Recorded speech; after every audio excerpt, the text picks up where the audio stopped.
Assalamualaikum warahmatullahi wabarakatuh. Saya akan mereview sepeda Pacific Inverse 400. Ini yang keluaran tahun 2024 ya. Yang belakangan ini saya lihat di YouTube itu belum pada yang review. Dan saya akan mencoba review beberapa spesifikasi sepeda Pacific Inverse 400 ya, yang 27,5 size-nya ya. Ban menggunakan Kenda dan remnya menggunakan Shimano Tourney dan remnya terpisah ya, sama yang naik turun gigi ya. Jadi saya beli aksesoris juga nih, lampu untuk bisa jalan di malam hari.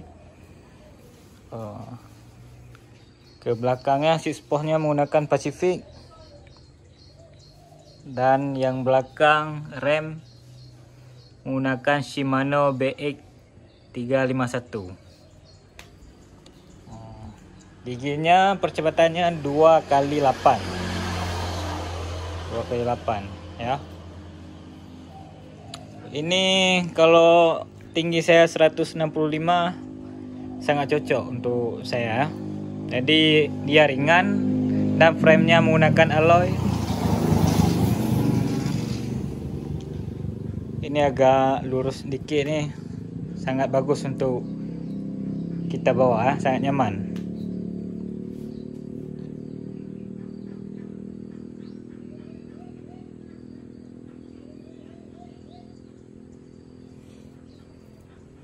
Nah, ini bentuknya sepeda Pacific terbaru Inverse 400 yang belum direview oleh para YouTuber Pacific Bike.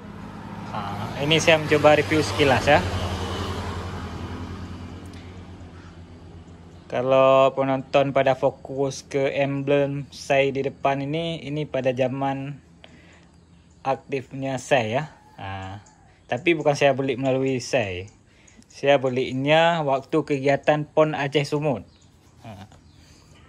Pas keluar uangnya saya beli terus. Ini hadiah pertama saya beli.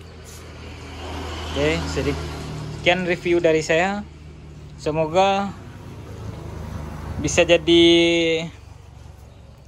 pedoman buat teman-teman yang ingin mau beli Pacific Inverse 400 terbaru 2024 ya. Sekian dari saya. Assalamualaikum warahmatullahi wabarakatuh.